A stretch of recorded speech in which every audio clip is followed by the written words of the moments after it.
Bonjour à tous. Que feriez-vous si la personne qui a détruit votre vie était le membre de votre famille en qui vous aviez le plus confiance? L'histoire d'aujourd'hui est celle d'une vérité incroyable qui a commencé par un simple SMS. Il y a quelques semaines à peine, ma mère riait aux éclats dans le jardin de notre villa. Puis, un matin, j'ai reçu un appel de l'hôpital.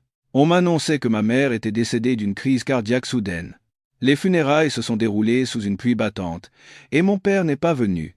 Au moment même où le cercueil de ma mère était descendu dans la terre froide, mon père, lui, était à l'île Maurice, souriant radieusement à l'objectif, le bras passé autour de sa jeune maîtresse. Le cœur vide, je me tenais devant la pierre tombale de ma mère, me répétant que tout était fini. Mais cette nuit-là, mon téléphone a vibré. Un message texte, provenant du numéro de ma mère décédée.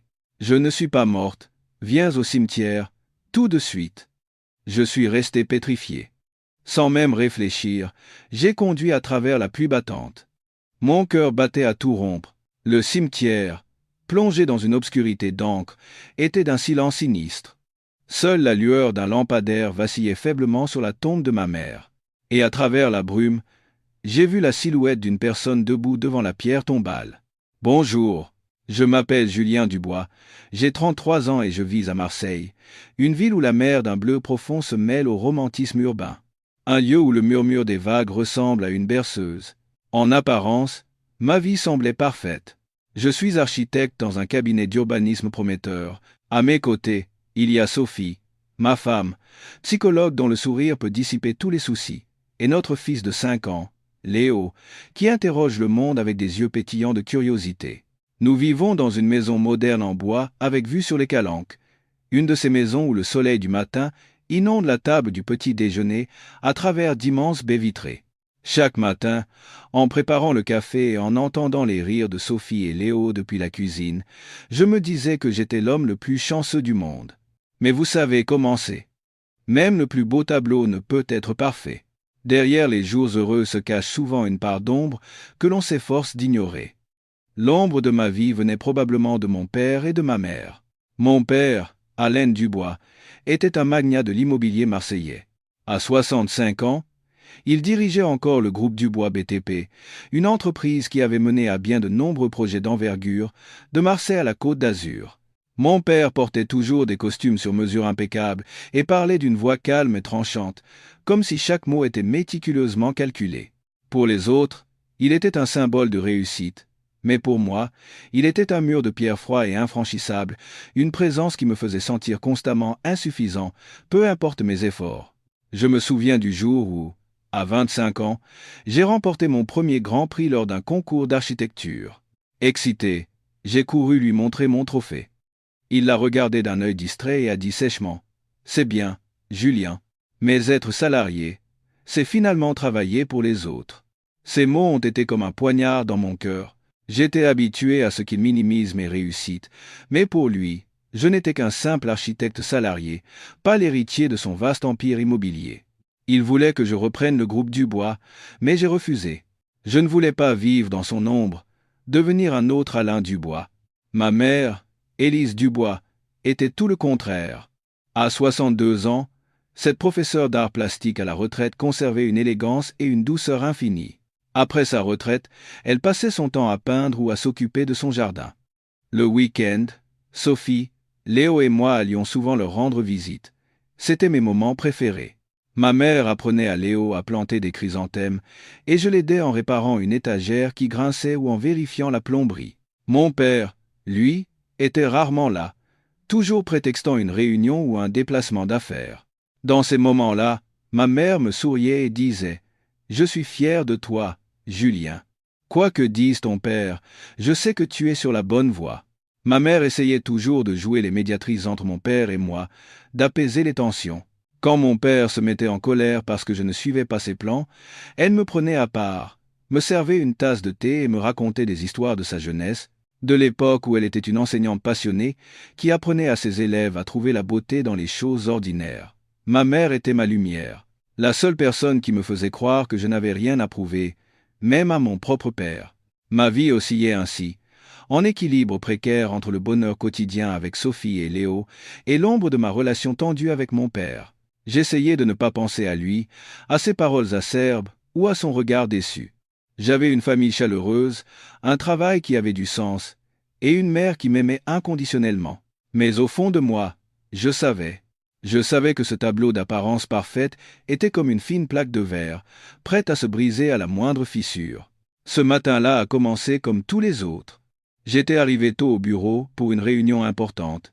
Nous discutions des modifications d'un projet d'urbanisme écologique, et je présentais avec passion mon idée d'un parc central avec des allées bordées d'arbres. Mon collègue, Mathieu, hochait la tête en signe d'approbation, et M. Durand, le directeur, a ri bruyamment. Dubois, vous allez transformer Marseille en Amazonie. Je lui ai souri en retour, profitant de l'atmosphère détendue. C'est alors que mon téléphone a vibré. Un numéro inconnu. D'habitude, je ne réponds pas en réunion, mais la sonnerie insistante m'a donné un mauvais pressentiment. Je me suis excusé et je suis sorti dans le couloir pour répondre. Allô? Monsieur Julien Dubois? C'était la voix tremblante d'une femme qui s'efforçait de rester calme. Je suis infirmière à l'hôpital de la Timone. Je suis désolé de vous annoncer une terrible nouvelle, mais votre mère, Madame Élise Dubois, est décédée ce matin.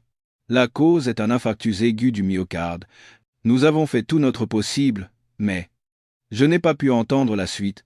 Sa voix s'est estompée, comme si j'étais sous l'eau. J'ai eu l'impression que mon cœur tombait au fond de mes entrailles.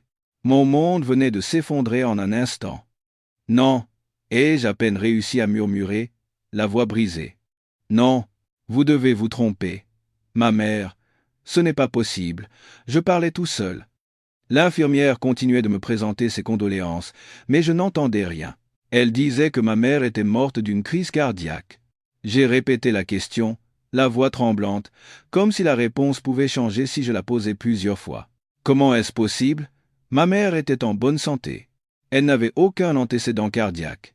Êtes-vous certaine qu'il s'agit bien de ma mère, Élise Dubois? Oui, monsieur. Je suis sincèrement navré.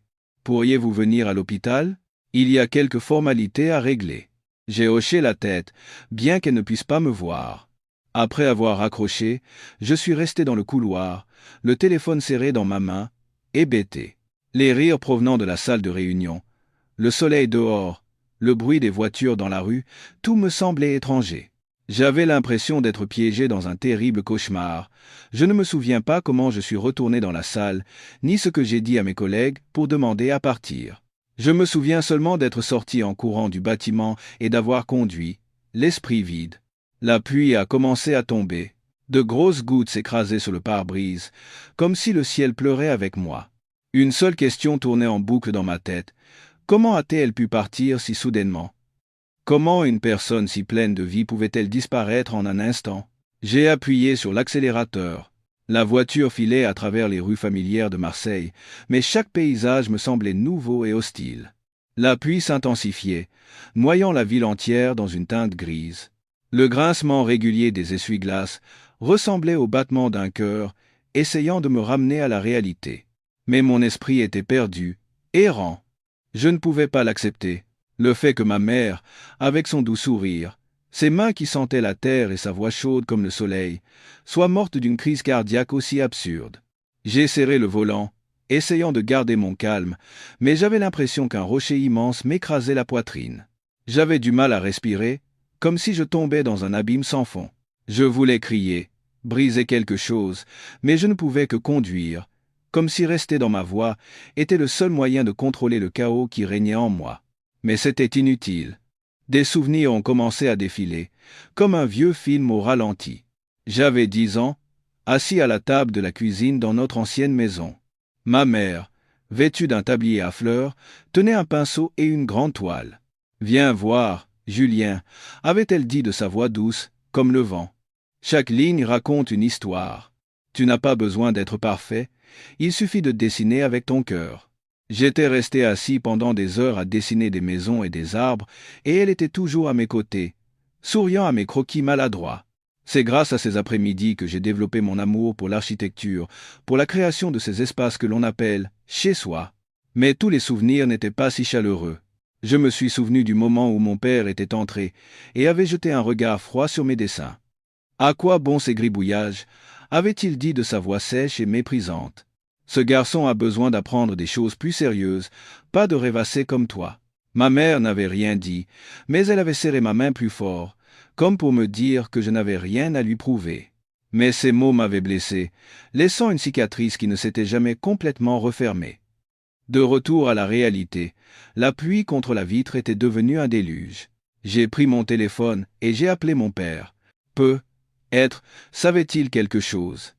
Une sonnerie, 2, 3, mais personne n'a répondu. J'ai rappelé. Chaque sonnerie sans réponse était une lame qui me transperçait le cœur. Pourquoi ne répond-il pas? Où est-il? Sait-il ce qui est arrivé à maman? Un mauvais pressentiment a commencé à grandir en moi, comme un nuage noir. Mon père était un homme qui contrôlait tout, ses affaires, sa famille, même les émotions des autres. Se pouvait-il qu'il sache quelque chose que j'ignorais? Le trajet jusqu'à l'hôpital de la Timone m'a semblé interminable. La pluie brouillait ma vision, et je luttais pour ne pas perdre ma route. Quand je me suis garé devant l'hôpital, mes mains tremblaient si fort que j'ai eu du mal à ouvrir la portière. En sortant, la pluie a trempé ma veste, mais je n'y ai pas prêté attention. J'ai couru dans le hall d'entrée, le souffle court.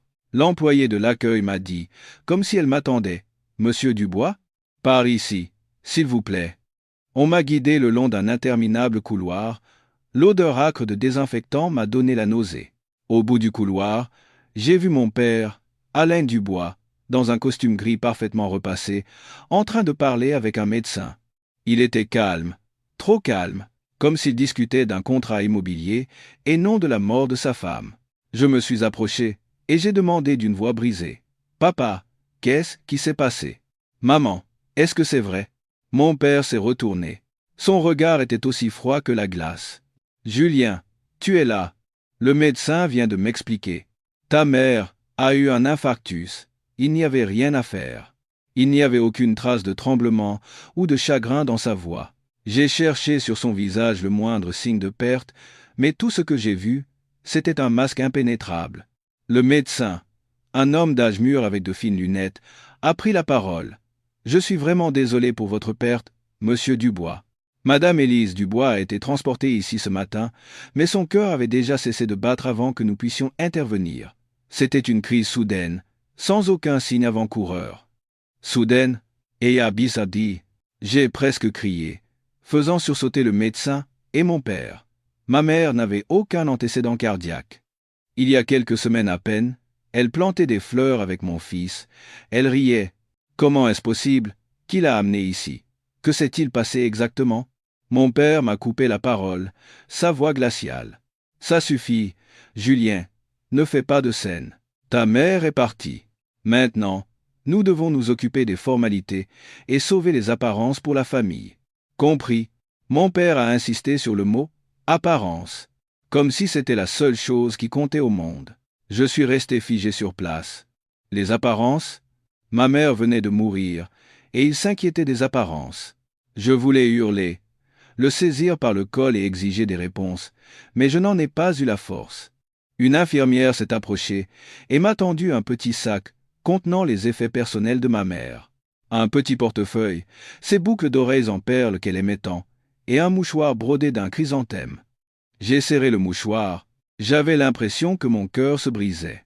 Le parfum subtil de ma mère semblait encore flotter, comme si elle était toujours là, près de moi.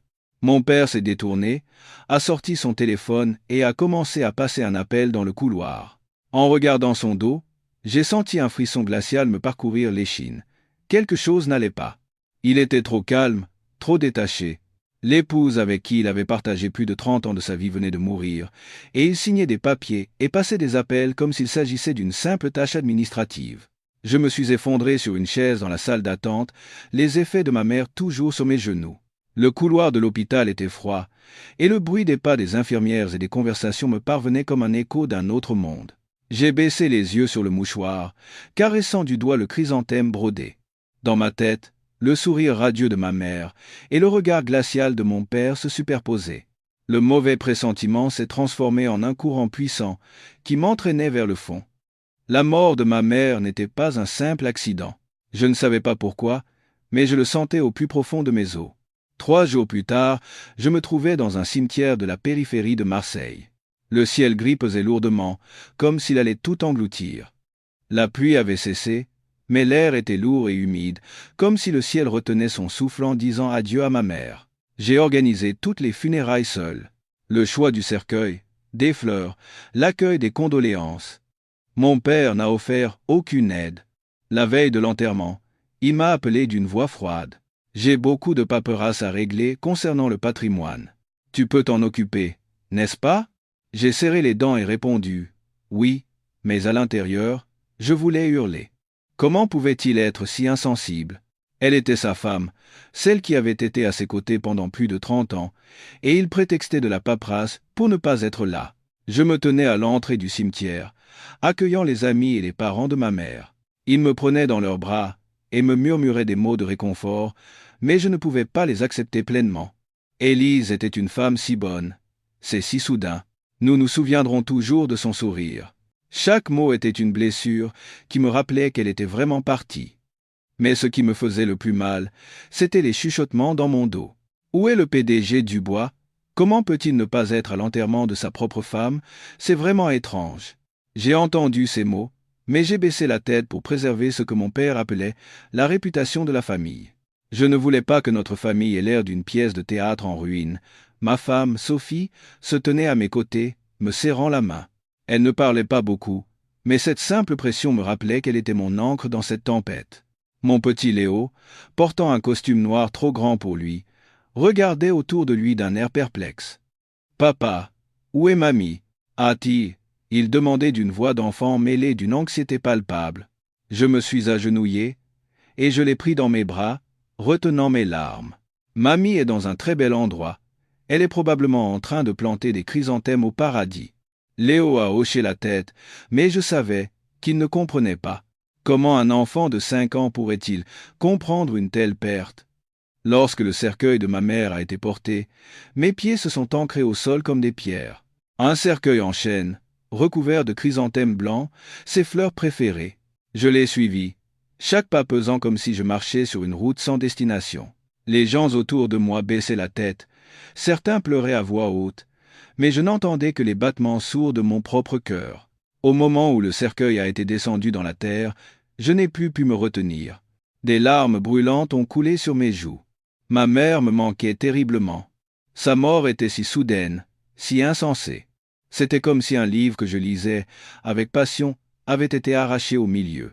Sophie m'a serré dans ses bras en murmurant « Tu n'es pas seul, Julien, je suis là, et Léo aussi. » J'ai hoché la tête, mais mon cœur était vide. Je voulais crier et demander pourquoi elle avait dû partir, pourquoi personne ne m'expliquait rien. Mais je me suis contenté de regarder la terre recouvrir son cercueil. Une partie de ma vie était enterrée avec elle. Mon père n'est jamais venu. Pas un appel, pas un message, aucun signe d'intérêt. J'avais espéré, ne serait-ce qu'un peu, qu'il viendrait au dernier moment, même si ce n'était que pour jouer le rôle d'un mari endeuillé. Mais Alain Dubois avait choisi de ne pas assister aux funérailles de sa femme. Son absence était comme une gifle, une trahison de tout ce que ma mère avait sacrifié pour cette famille. Après l'enterrement, Sophie, Léo et moi sommes rentrés à la maison. Notre maison en bois des calanques, autrefois remplie de rires, était plongée dans un silence étouffant. Sophie m'a servi une tasse de thé chaud. « Ça va aller? » elle demandait avec des yeux inquiets. J'ai secoué la tête. Je ne pouvais rien dire. J'ai pris mon téléphone et j'ai commencé à faire défiler l'écran. Machinalement, je cherchais quelque chose à quoi me raccrocher. Et puis, j'ai ouvert le compte Instagram de mon père, ce que je ne faisais presque jamais. Ces publications étaient généralement des photos de projets immobiliers, de soirées œnologiques ou des citations banales sur le succès. Mais cette fois, c'était différent. Je suis resté pétrifié. Sur la photo, mon père, en costume blanc, tenait par l'épaule une jeune femme d'à peine 30 ans. Il souriait radieusement, une coupe de champagne à la main, sous des lumières de fête. Sous la photo, une légende courte, mais aussi tranchante qu'une lame. Un nouveau chapitre de ma vie. J'ai senti le sang me monter à la tête, ma respiration se couper. Quelques heures à peine après l'enterrement de ma mère, son mari se vantait d'un nouveau chapitre avec une inconnue. J'ai eu envie de jeter mon téléphone par terre, de hurler, d'aller trouver mon père sur le champ et de le secouer. Sophie a remarqué le changement sur mon visage et a demandé « Julien, qu'est-ce qui se passe ?» Sans un mot, je lui ai tendu le téléphone. Elle a regardé l'écran, ses yeux s'écarquillant d'incrédulité, avant de baisser la tête avec une expression de tristesse. La peine en moi s'est transformée en une rage incontrôlable. Je me suis levé, et je me suis dirigé vers la bibliothèque où se trouvait une vieille photo de mariage de mes parents. Sur la photo, ma mère, jeune, dans sa robe de mariée d'un blanc immaculé, souriait de toutes ses dents. Mon père, malgré son air sérieux, la regardait avec une lueur que j'avais autrefois prise pour de l'amour. D'un doigt tremblant, j'ai caressé le cadre en murmurant « Maman, qu'est-ce qui s'est passé? Comment a-t-il pu faire ça ?» Mon regard s'est durci, et une partie de mon cœur a semblé gelée. Mon mauvais pressentiment n'était plus une vague douce, c'était une tempête qui faisait rage en moi. La mort de ma mère n'était pas une coïncidence, je n'avais ni preuve ni réponse, mais je le savais au plus profond de moi. La vérité était cachée, et moi, Julien Dubois, je n'arrêterai pas avant de l'avoir découverte. Cette nuit-là, après que Sophie se fut endormie et que la maison fut plongée dans l'obscurité, je me suis assis dans le salon, et j'ai ouvert le sac contenant les effets de ma mère que l'hôpital m'avait rendu. Le petit portefeuille, les boucles d'oreilles en perles, et le mouchoir brodé d'un chrysanthème. Ces objets modestes portaient le poids de toute une vie. J'ai ouvert le portefeuille et j'ai caressé du doigt une vieille photo de Léo, et moi qu'elle gardait toujours avec elle. Les larmes sont de nouveau montées aux yeux, mais j'ai serré les dents pour les retenir. Je ne voulais plus pleurer, je voulais comprendre. Je voulais savoir pourquoi elle avait dû partir, et pourquoi mon père agissait comme si elle n'avait jamais existé. C'est alors que mon téléphone a brisé le silence d'une sonnerie stridente. En regardant l'écran, mon cœur s'est arrêté. C'était sans aucun doute le numéro de ma mère, un court message texte. « Je ne suis pas morte. Viens au cimetière, tout de suite. » Je suis resté figé, mes mains tremblant si fort que j'ai failli laisser tomber le téléphone. Quelle était cette blague cruelle? Une erreur de système? Ma mère était morte. J'avais vu son cercueil être mis en terre. J'avais senti la terre froide recouvrir sa vie. Alors, d'où venait ce message?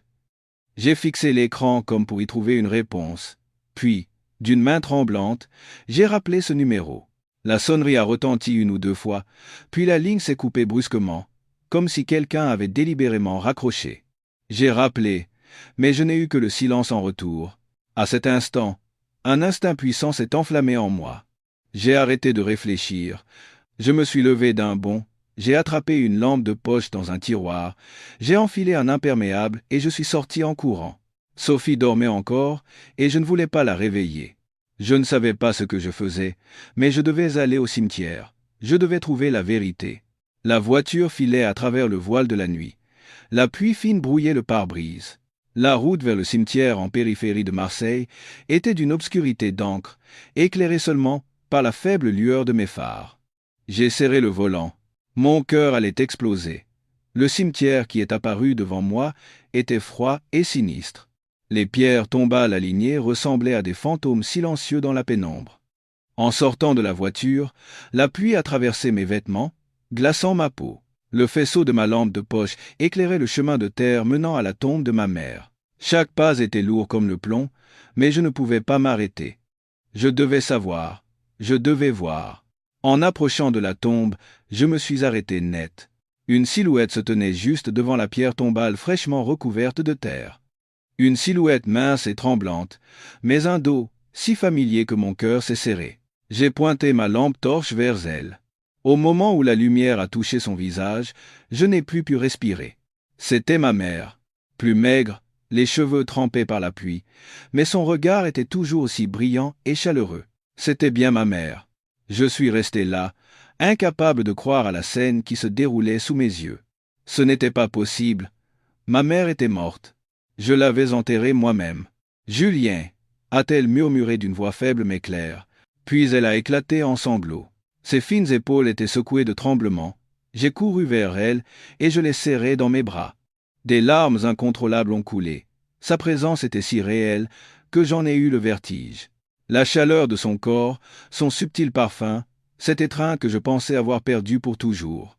J'ai pleuré encore, et encore, la serrant fort, de peur qu'elle ne disparaisse si je me réveillais de ce rêve. « Maman, maman !» Je ne pouvais que répéter ces mots, la voix brisée. « Comment es-tu en vie ?» Elle a pris ma main. Ses doigts étaient froids, mais fermes. Elle m'a regardé droit dans les yeux, un mélange de douleur et de détermination dans son regard. « Ne dis à personne que je suis vivante, » a-t-elle chuchoté, comme si elle craignait que quelqu'un n'entende. « Je vais tout expliquer, Julien. Il y a une raison pour laquelle j'ai dû simuler ma mort. » J'étais abasourdi. Des milliers de questions se bousculaient dans ma tête. Un plan? Qui l'avait aidé? Pourquoi simuler sa mort? Et pourquoi m'envoyer ce message, à moi?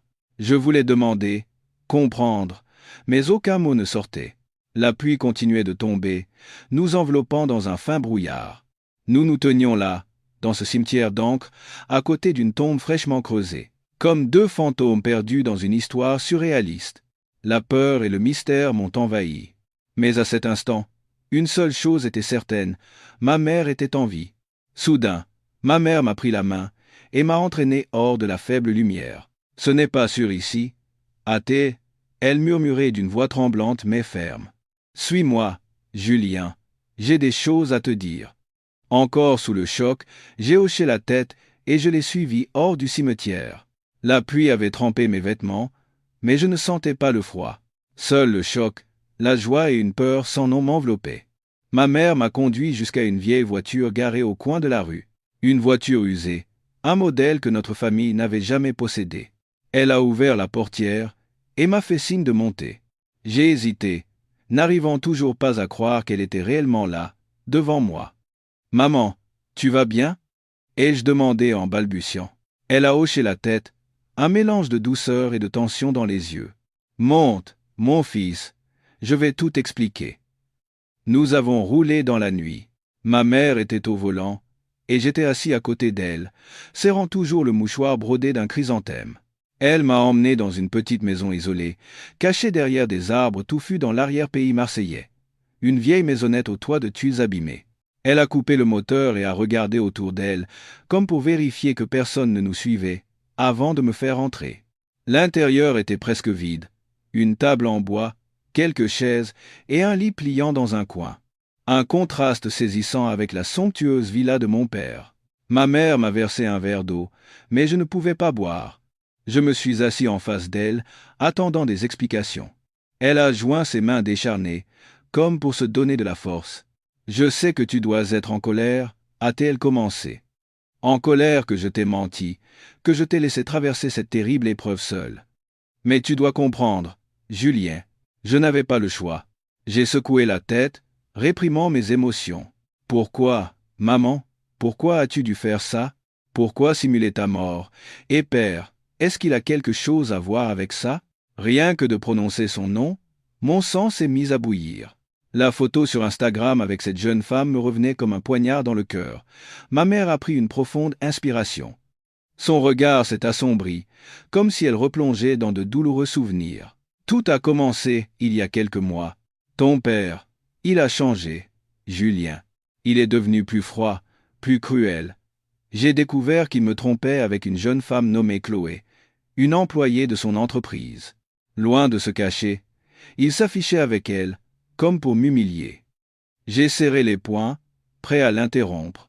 J'avais deviné en voyant la photo, mais l'entendre de sa bouche a été un choc violent. Ma mère a continué, la voix tremblante de colère et de douleur. Quand je l'ai confronté, il n'a pas nié. Au contraire, il m'a menacé. Il m'a demandé de lui transférer tous mes biens, mes parts dans l'entreprise, mes propriétés immobilières, tout. Si je n'acceptais pas, il a dit qu'il me ferait disparaître. Disparaître? Ai-je répété, la gorge nouée. Tu veux dire qu'il a menacé de te faire du mal? Ma mère a hoché la tête, les yeux rougis. Je n'étais pas sûr qu'il le ferait vraiment, mais j'ai senti le danger.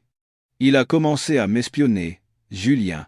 J'ai trouvé des caméras cachées dans notre chambre et dans le salon. Il se mettait en colère pour un rien, et quand j'ai refusé de signer les papiers, il m'a poussé. Une nuit, il a perdu le contrôle et a crié qu'il me ferait regretter de ne pas l'avoir écouté. C'est là que j'ai compris. Je devais faire quelque chose pour me protéger. Je suis resté assis en silence, J'avais l'impression que mon monde s'effondrait une seconde fois. Mon père, que je croyais simplement autoritaire et froid, pouvait-il être si cruel? Je me suis souvenu de son regard vide à l'hôpital, de sa hâte à signer les documents, comme si la mort de ma mère n'était qu'une simple formalité à régler. L'histoire de ma mère a continué. J'ai une vieille amie à l'hôpital de la Timone, le docteur Catherine Bernard. Je lui ai tout raconté, et elle a accepté de m'aider. Nous avons monté un plan pour simuler une crise cardiaque. La femme de ménage, qui ne savait rien, a paniqué en me voyant m'effondrer et a immédiatement appelé le SAMU. Tout s'est déroulé comme prévu. À l'hôpital, Catherine a déclaré mon arrêt cardiaque et m'a aidé à m'échapper par une sortie de secours. Ils ont utilisé un autre corps pour me remplacer, et tout le monde, y compris ton père, a cru que j'étais morte. J'ai écouté ces paroles, la tête en ébullition. Maman, si tu avais tout planifié, pourquoi ne m'as-tu rien dit? Sais-tu à quel point j'ai souffert en pensant que je t'avais perdu? Ma voix était brisée, un mélange de chagrin et d'amour. Je me suis souvenu des nuits sans sommeil, des larmes versées lors de l'enterrement. Ma mère a baissé la tête. Des larmes ont coulé sur ses joues. Je suis désolé, Julien, je voulais te le dire, mais je ne pouvais pas prendre ce risque. Ton père est un homme trop dangereux. S'il avait eu le moindre soupçon, je ne sais pas ce qui serait arrivé. Je t'ai choisi parce que je savais que tu ne me trahirais jamais. Tu es la seule personne en qui je pouvais avoir confiance. Je l'ai regardé. Mon cœur était déchiré. J'avais tellement de peine pour cette femme qui avait dû simuler sa propre mort pour survivre. Mais en même temps, j'étais en colère. En colère d'avoir été laissé seul dans le noir, et en colère contre cet homme que j'appelais père, qui l'avait poussé à bout. L'image de mon père, dans son costume impeccable, avec son sourire froid, était devenue une menace à mes yeux. Je le croyais simplement autoritaire, mais je savais maintenant qu'il était bien plus dangereux que ça. Ma mère a serré ma main. Son regard était déterminé. Je n'avais pas le choix, Julien. Deux et si. Simuler ma mort était le seul moyen de survivre et de le faire baisser sa garde. Mais maintenant, j'ai besoin de toi. Avant qu'il ne découvre que je suis en vie, nous devons révéler la vérité. Je suis resté figé. Ces mots, traversant le choc, me transperçaient comme des lames. Dehors, la pluie frappait violemment le toit en tôle, son bruit se mêlant au souffle haletant de ma mère et moi dans la petite maison. Sous la faible lueur de l'ampoule, le visage émacié de ma mère laissait transparaître un mélange de peur et de force. En regardant cette femme, que je croyais avoir perdue pour toujours, j'ai senti une flamme s'allumer en moi. La douleur, la colère et l'amour pour elle se sont fondus en une détermination glaciale. J'allais la protéger, et j'allais faire payer à mon père, Alain Dubois, pour tout ce qu'il avait fait. Mais ce n'était pas le moment d'agir impulsivement. Si ce que ma mère disait était vrai, si mon père était réellement si dangereux, il nous fallait des preuves et un plan méticuleux. J'ai serré la main de ma mère et j'ai dit d'une voix tremblante, « Maman, je ferai n'importe quoi pour t'aider. Mais dis-moi ce que je dois faire. Par où commençons-nous » Ma mère a soupiré, regardant la pièce vide comme pour y chercher un appui. « Il nous faut des preuves, Julien, des preuves de ce qu'il a fait. Namin Sora, pas seulement ce qu'il m'a fait à moi, mais tout ce qu'il a caché par le passé. Ton père est un homme prudent, mais en ce moment, il est aveuglé par son arrogance. Il pense que je suis morte, qu'il n'y a plus d'obstacle. C'est notre chance. » J'ai hoché la tête. Mon esprit était encore confus, mais elle avait raison. Nous devions agir avec raison, pas avec émotion. Je garderai ce secret. Je ne le dirai ni à Sophie, ni à Léo, à personne. Mais promets-moi, maman, que tu ne disparaîtras plus. Je ne supporterai pas de te perdre une seconde fois. Ma mère a esquissé un sourire triste et a caressé ma joue doucement, comme quand j'étais enfant. Je te le promets, Julien. À partir de maintenant, je ne te cacherai plus rien. En rentrant chez moi cette nuit-là, j'avais l'impression de vivre dans deux mondes parallèles. L'un était ma chaleureuse maison en bois des Calanques, où Sophie et Léo dormaient paisiblement, dans un monde que je croyais parfait. L'autre était un monde sombre et orageux, où ma mère avait dû simuler sa mort pour survivre, et où l'homme que j'appelais père était capable d'une cruauté inimaginable. Je suis rentré silencieusement pour ne pas réveiller Sophie. La respiration de ma femme, endormie dans notre lit, était régulière et paisible, mais je n'ai pas pu m'allonger à ses côtés. Je me suis assis dans le salon, regardant le portrait de ma mère posé sur un petit autel, me demandant comment j'allais pouvoir cacher ce secret à la femme que j'aimais le plus au monde. Le lendemain matin, j'ai essayé d'agir comme si de rien n'était. J'ai préparé le café, fait les sandwichs de Léo, et je l'ai déposé à l'école. Sophie m'a regardé avec des yeux inquiets. « Ça va, Julien? On dirait que tu n'as pas dormi de la nuit. » a-t-elle demandé en posant doucement sa main sur mon épaule. J'ai forcé un sourire, dissimulant ma tension. « Ça va. C'est juste que je ne me suis pas encore habitué à son absence. » Sophie m'a serré dans ses bras, et je me suis senti coupable de ne pas lui dire la vérité. Mais j'avais fait une promesse à ma mère, et je ne pouvais pas prendre ce risque. Pas parce que je ne lui faisais pas confiance, mais par peur qu'une simple erreur ne mette ma mère en danger. Pendant ce temps, ma mère restait cachée dans sa petite maison en périphérie de Marseille, ne communiquant que par un téléphone crypté, qu'une amie lui avait procuré. Chaque message que je recevais d'elle faisait battre mon cœur, comme si j'étais le héros d'un film d'espionnage. N'appelle pas directement. Envoie des messages seulement si nécessaire. Et sois prudent, Julien. Ton père n'est pas un adversaire facile. Pendant que ma mère vivait cachée comme un fantôme, mon père, Alain Dubois, exhibait sa vie luxueuse. Je surveillais son compte Instagram. Chaque photo était un poignard dans mon cœur. Il souriait sur un yacht à Saint-Tropez, le bras passé autour des épaules de cette femme, Chloé, comme s'il n'avait jamais perdu une épouse de 30 ans. Une autre publication le montrait dans un restaurant étoilé à Paris, un verre de vin à la main, avec la légende. La vraie liberté, c'est d'être honnête avec soi-même. J'avais envie de briser mon téléphone, mais je devais rester calme. Ma mère avait raison, mon père était trop arrogant. C'était notre force. J'ai décidé d'agir pendant son absence. La villa où j'avais grandi, où ma mère avait cultivé son jardin de chrysanthèmes, était ma première cible. Je savais que mon père avait un bureau personnel où il gardait ses documents importants. S'il y avait des preuves de ce qu'il avait fait à ma mère, elles devaient être là. Une nuit, après que Sophie et Léo se furent endormis, j'ai conduit jusqu'à la villa. La nuit était d'une noirceur d'encre, éclairée seulement par de faibles lampadaires. J'avais encore une clé, mais je ne voulais ni allumer les lumières ni faire de bruit. Je suis entré, le cœur battant, me sentant comme un voleur dans ma propre maison d'enfance.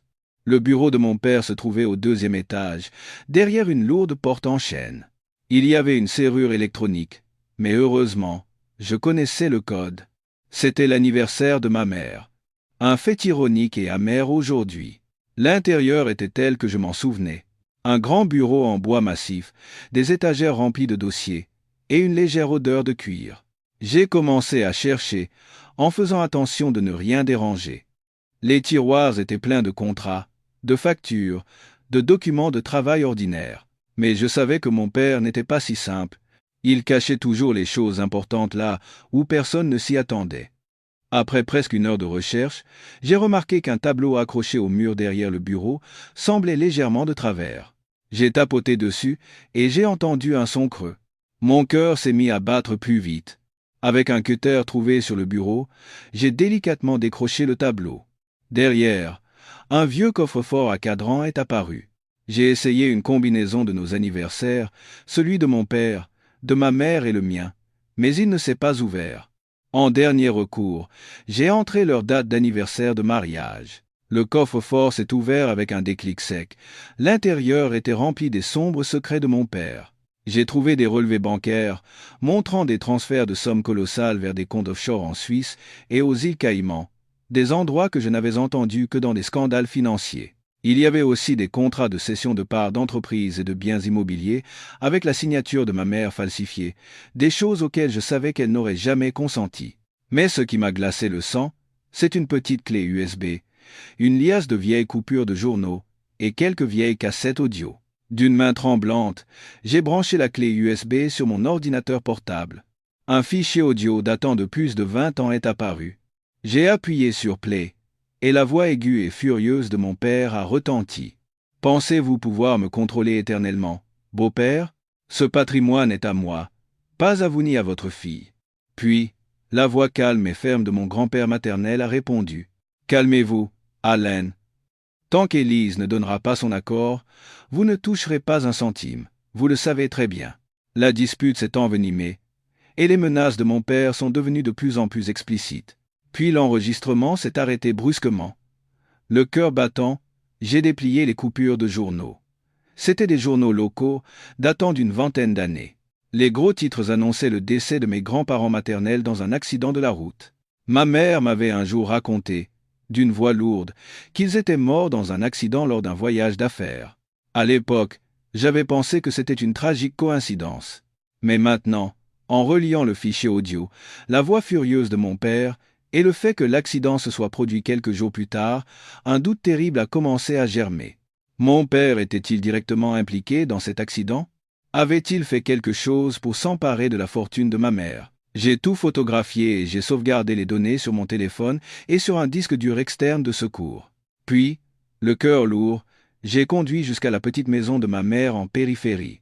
Quand je lui ai raconté ce que j'avais découvert, elle est restée assise en silence, la main tenant son verre d'eau tremblant.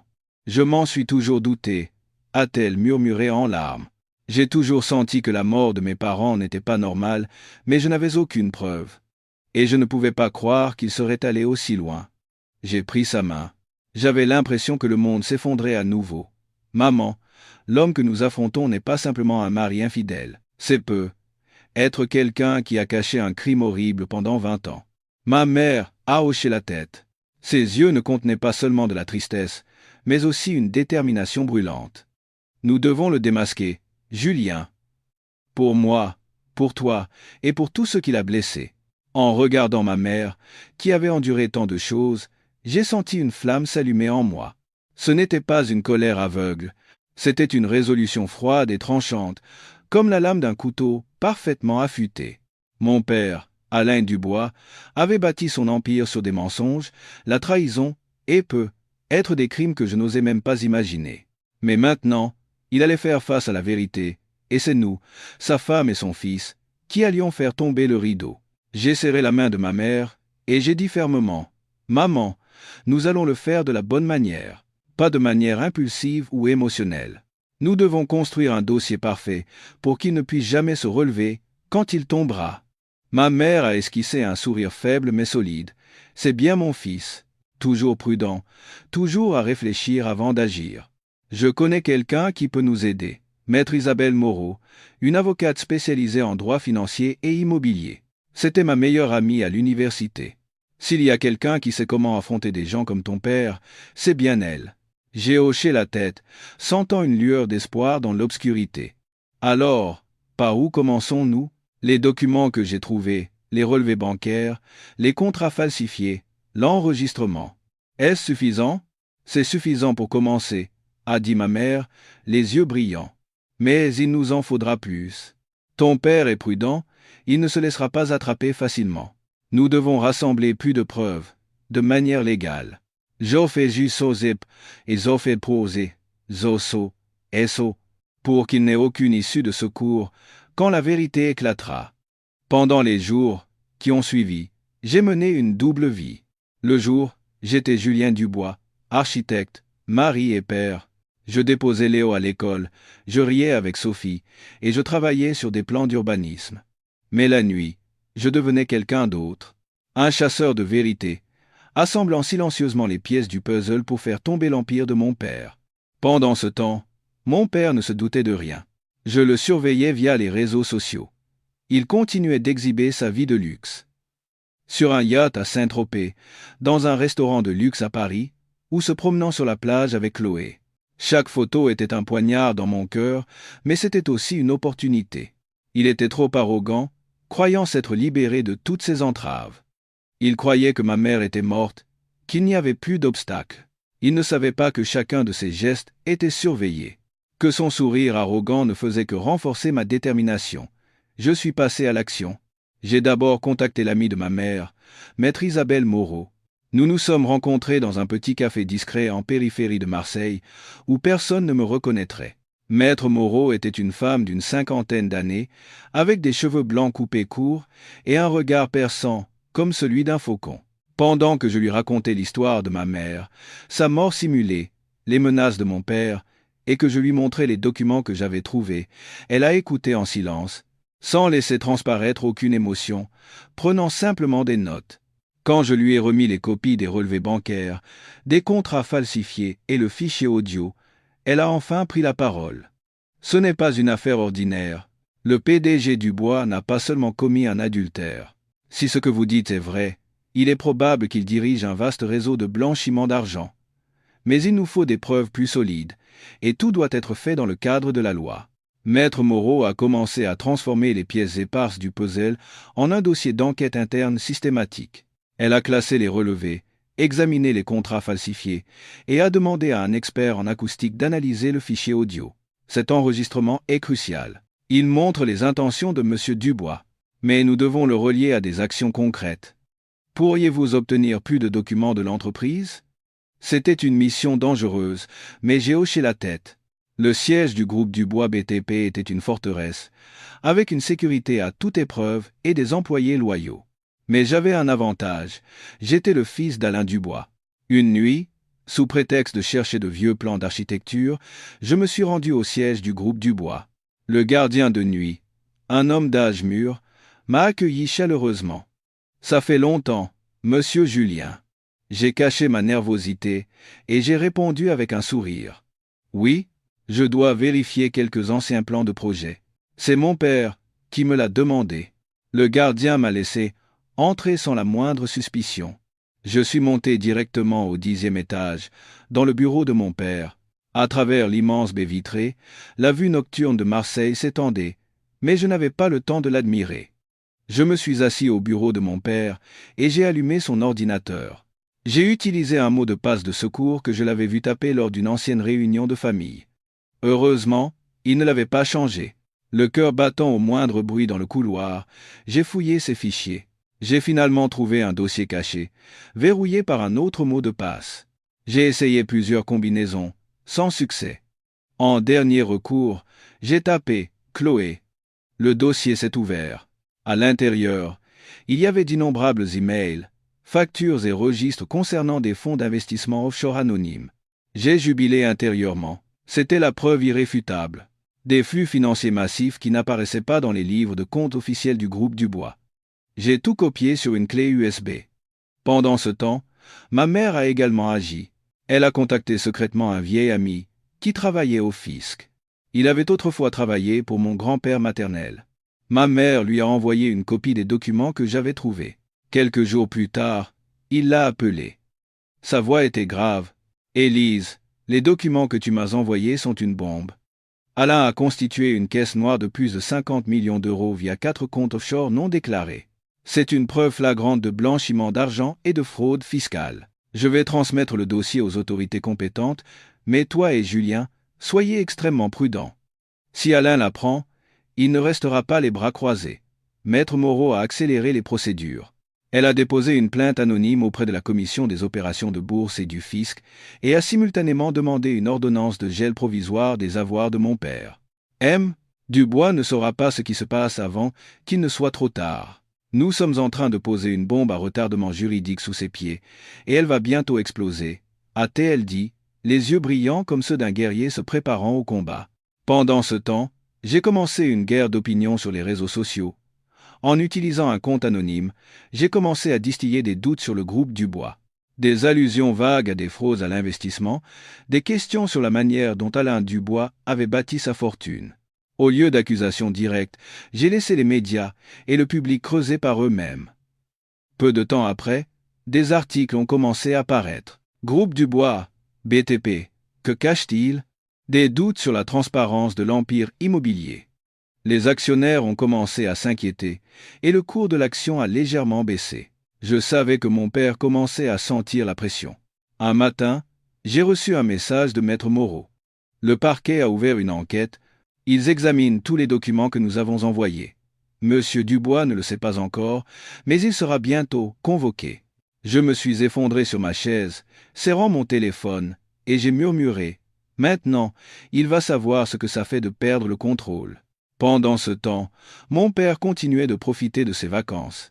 Une nouvelle photo de lui, un cocktail à la main sur une plage, est apparue, mais d'autres nouvelles ont également commencé à circuler. Des journalistes l'entouraient, le questionnant sur le groupe Dubois, les comptes offshore et les accusations de fraude. Il continuait de sourire et d'ignorer les questions, mais je pouvais voir la confusion derrière ce sourire. Il perdait le contrôle, et pour la première fois de ma vie, je sentais que j'avais le dessus. J'ai appelé ma mère, la voix mêlée d'excitation et d'anxiété. « Maman, tout se passe comme prévu. Le parquet a ouvert une enquête. Il ne pourra pas s'en sortir. » Ma mère est restée silencieuse un instant, puis a dit d'une voix ferme et douloureuse, « C'est une bonne chose, Julien. Mais souviens-toi, ce n'est pas une vengeance. C'est pour la justice. Pour moi, pour tes grands-parents, et pour tout ce qu'il a détruit. Bien qu'elle ne puisse pas me voir, j'ai hoché la tête. La justice. » Ce mot brûlait en moi comme une flamme guidant mon chemin. Quelques jours plus tard, la tempête juridique que nous avions semée en silence a finalement éclaté. Un matin, en allumant la télévision, j'ai vu le visage de mon père en première page des informations locales. Le PDG du groupe Dubois BTP, Alain Dubois, sous enquête pour fraude à l'investissement et blanchiment d'argent. La voix du présentateur était froide et tranchante. Les grands journaux ont également relayé la nouvelle avec des titres comme « La chute de l'empire immobilier » et « Les sombres secrets d'Alain Dubois ». Assis sur mon canapé, une tasse de café à la main, j'ai ressenti un mélange de soulagement et de tension. Le groupe Dubois était en crise.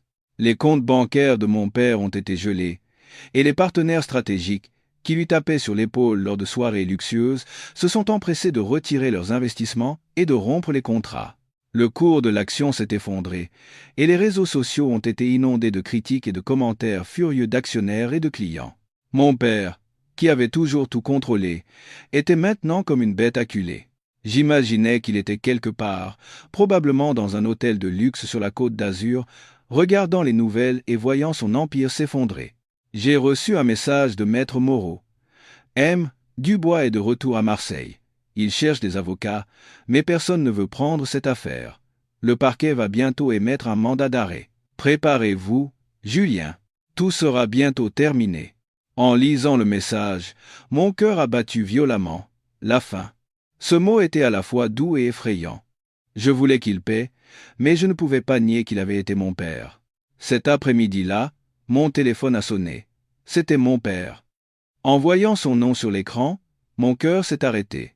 J'ai répondu d'une voix froide. « Julien, » a dit mon père, sa voix ayant perdu son calme habituel. « Rauque, tu as vu les nouvelles ? Ce sont des mensonges. Ils essaient de me faire tomber.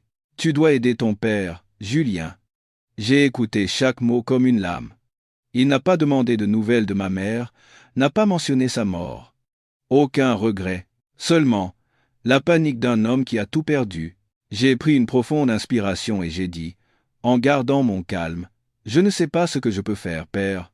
Mais si tu veux, nous pouvons en parler ce soir, à la villa. » Mon père est resté silencieux un instant, puis a accepté d'une voix méfiante. « D'accord. À 20h. Ne me déçois pas, Julien. » J'ai raccroché, les mains tremblantes. Ce n'était pas seulement une occasion de l'affronter.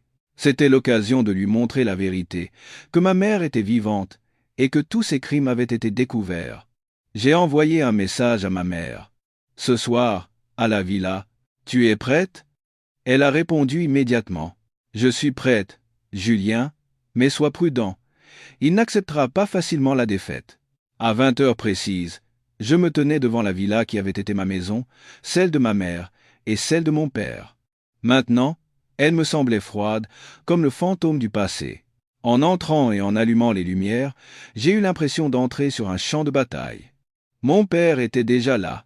Il était assis sur le canapé du salon. Son costume gris était froissé, ses yeux injectés de sang, comme s'il n'avait pas dormi depuis des jours.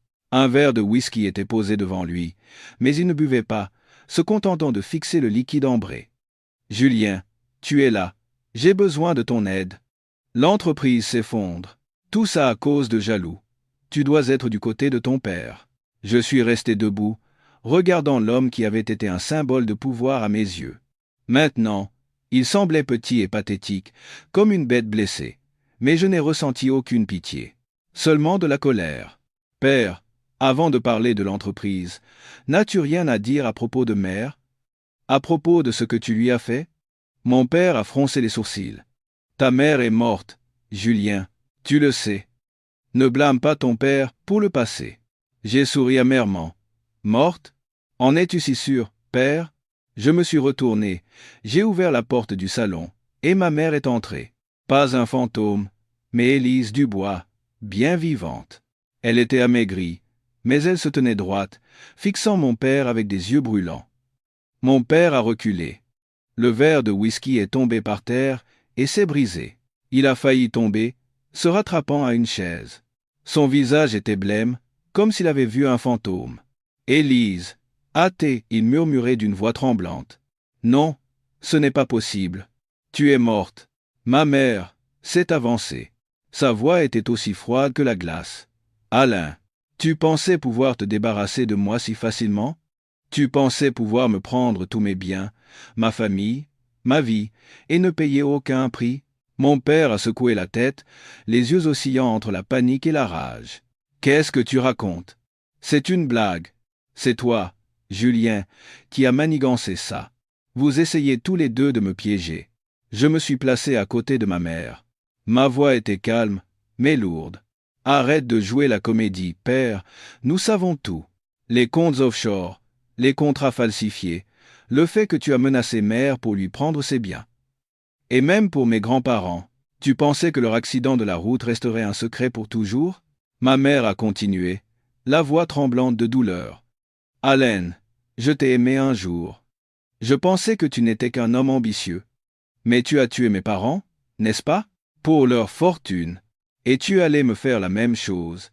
Mon père a ri désespérément. Vous êtes fous. Tous les deux. Je n'ai tué personne. C'était un accident. Et toi, Élise, tu penses pouvoir me faire tomber en faisant semblant d'être morte? Tu n'as aucune preuve. J'ai sorti mon téléphone et j'ai lancé le fichier audio.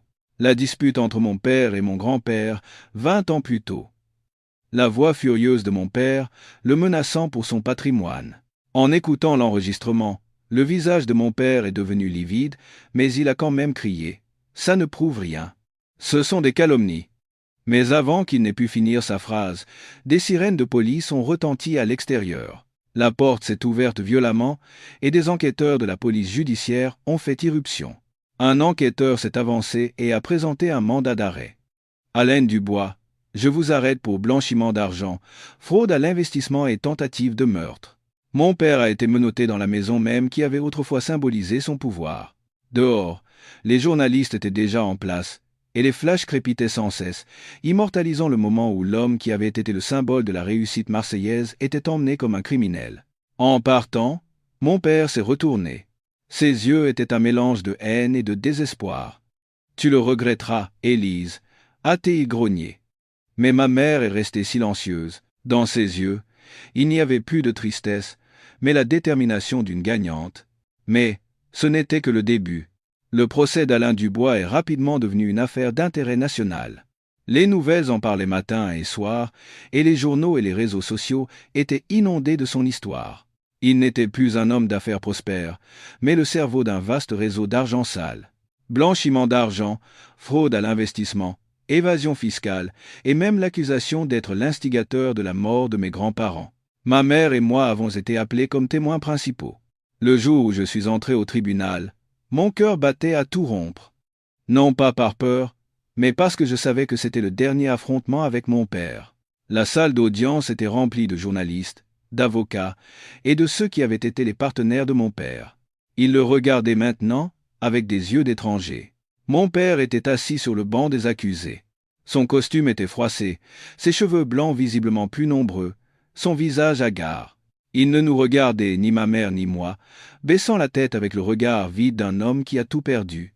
Quand ma mère s'est levée à la barre des témoins, j'ai trouvé qu'elle n'avait jamais semblé aussi forte. Elle a tout raconté. Les années de menaces de mon père, les moments où il l'avait forcé à signer des documents, et ses soupçons sur la mort de ses parents. Sa voix ne tremblait pas. C'était comme si toute sa douleur s'était transformée en force. J'ai dû simuler ma mort pour survivre, a-t-elle dit, en regardant mon père droit dans les yeux. Mais je n'ai pas fait ça par vengeance. Je l'ai fait pour protéger mon fils et pour protéger ce qu'il restait de notre famille. Mon père a baissé la tête encore plus bas. Aucune réponse, aucune excuse. Je savais qu'il n'avait plus rien à dire. Quand mon tour est venu, Je me suis levé, et j'ai regardé mon père une dernière fois. Vous m'avez toujours dit que je n'étais pas assez bon. Mais, je n'ai pas besoin de votre approbation. Je voulais seulement que ma mère soit en sécurité, et que la vérité soit révélée. Mon père a levé la tête. Ses yeux étaient vides, comme si son âme l'avait quitté. Je ne savais pas s'il regrettait, mais une chose était sûre, l'homme en face de moi n'était plus mon père. Le procès s'est terminé par une condamnation de mon père à 30 ans de réclusion criminelle. Tous ses biens ont été confisqués, et le groupe Dubois BTP a été officiellement déclaré en faillite. Le vaste réseau d'argent sale a été complètement démantelé. Les médias ont appelé cette affaire le plus grand scandale de Marseille, mais pour moi, ce n'était pas simplement une affaire. C'était la fin d'un terrible cauchemar et le début d'un nouveau chapitre. Après le procès, ma mère et moi avons été sous les feux des projecteurs. Les médias l'ont appelée la femme revenue d'entre les morts, faisant de son histoire un symbole de force. Mais ma mère, avec sa nature douce mais forte, a choisi de quitter la scène médiatique. Elle a vendu la villa qui avait été sa maison, mais qui avait été une prison ces dernières années. Et elle a fait don de la totalité de l'argent à une fondation de soutien aux femmes victimes de violences conjugales et d'exploitation économique. Je n'ai plus besoin de cette maison. Elle ne fait que me rappeler les jours où je vivais dans la peur, m'a-t-elle dit doucement. Ma mère s'est installée dans un petit village côtier en Bretagne pour vivre en paix. Elle plantait des chrysanthèmes et peignait. Chaque fois que j'allais la voir, elle était dans son jardin, les mains couvertes de terre, souriant radieusement. Elle enseignait la peinture aux enfants du village, partageant avec eux la joie de trouver la beauté dans les choses ordinaires. En la voyant ainsi, je savais qu'elle n'était plus l'ombre d'Alain Dubois, mais qu'elle s'était enfin retrouvée. Moi aussi, j'ai changé. J'ai quitté mon travail et j'ai ouvert un petit studio, l'atelier Élise, spécialisé dans les espaces écologiques et les logements communautaires. Mon objectif était simple mais clair, faire en sorte que les gens n'aient pas peur de rentrer chez eux. Chaque projet était un processus de guérison, non seulement pour moi, mais aussi pour ceux qui, comme ma mère et moi, avaient vécu dans des foyers brisés. Sophie a été choquée en apprenant toute la vérité. « Julien, pourquoi ne m'as-tu rien dit ?» a-t-elle demandé, les yeux rougis. J'ai pris ses mains et je lui ai expliqué que je ne voulais pas la mettre en danger, en m'excusant. Elle m'a serré dans ses bras, en murmurant « Je suis fier de toi. Mais promets-moi de ne plus jamais porter un tel fardeau seul. » J'ai hoché la tête, sentant un poids énorme s'enlever de mon cœur. Sophie et Léo étaient toujours mes plus grands soutiens. Nous allions souvent voir ma mère. Les voyages sur la côte bretonne étaient une grande joie pour toute la famille. Léo courait dans le jardin de chrysanthèmes de sa grand-mère et riait aux éclats quand elle lui apprenait à dessiner des dinosaures. Sophie et ma mère s'asseyaient sur la terrasse, buvant du thé et discutant comme de vieilles amies. En voyant cette scène, mon cœur se réchauffait. C'était ça, ma famille, ni parfaite, ni extravagante, mais remplie d'amour et de sincérité. Le temps a passé, et l'affaire Alain Dubois s'est estompée dans la mémoire des gens, mais ses conséquences sont restées gravées dans mon cœur. Parfois, en passant en voiture devant le bâtiment vide du groupe Dubois, où ne pendait plus qu'une banderole de location poussiéreuse, je ne ressentais plus de haine. Au lieu de cela, je ressentais une petite pitié, non pas pour mon père, mais pour l'homme qu'il aurait pu être. Il avait tout, mais il a finalement choisi l'avidité et la trahison, et s'est perdu lui-même. J'ai commencé à écrire mon histoire, pas pour le monde, mais pour mon fils, Léo. J'espérais qu'un jour, quand il serait grand, il lirait ces mots et comprendrait que la vie n'est pas définie par ce que l'on accomplit, mais par la manière dont on fait face aux épreuves. Et j'ai écrit sur la plus grande leçon que j'ai apprise, que la justice n'est pas la vengeance, mais le courage de défendre ce qui est juste, même si cela signifie affronter sa propre famille. Mon petit Léo est la lumière la plus brillante de ma vie. Je passe plus de temps avec lui, lui enseignant l'honnêteté, la gentillesse et la nécessité de protéger les plus faibles. Un jour, alors que nous peignions ensemble dans le jardin de ma mère, Léo a levé la tête et a demandé « Papa, est-ce que mamie est une super-héroïne? Elle a vaincu le méchant. » J'ai ri et je lui ai caressé la tête. Oui, c'est vrai, mamie est une super-héroïne, mais pas parce qu'elle a vaincu le méchant. C'est une super-héroïne parce que, même quand c'était très difficile, elle n'a jamais abandonné.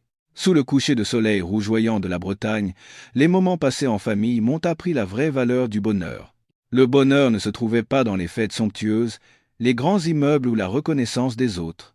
Le bonheur, c'était d'être assis à côté de Sophie et d'écouter les histoires des patients qu'elle avait aidés. C'était de regarder Léo courir sans souci. C'était de voir ma mère, revenue d'entre les morts, vivre enfin pour elle-même. Un soir, assis autour de la table dans la maison de ma mère au bord de la mer, j'ai regardé Sophie, Léo et ma mère, et j'ai dit, la voix un peu rauque mais sincère, j'ai cru un jour que le bonheur, c'était de réussir et d'être reconnu par les autres. Mais après tout ce que j'ai traversé, j'ai compris. Le vrai bonheur, c'est de vivre sans peur et de pouvoir se dire, en toute honnêteté, qu'on n'a pas honte de soi. Ma mère a pris ma main, les yeux brillants. Je suis fier de toi, Julien. Sophie a souri et a posé sa main sur mon épaule, et Léo, de la confiture de fraises au coin de la bouche, a ajouté. Papa est mon super-héros. Nous avons tous éclaté de rire. Et à cet instant, j'ai su que, peu importe à quel point le passé avait été douloureux, nous avions enfin trouvé la lumière. Nous nous étions retrouvés,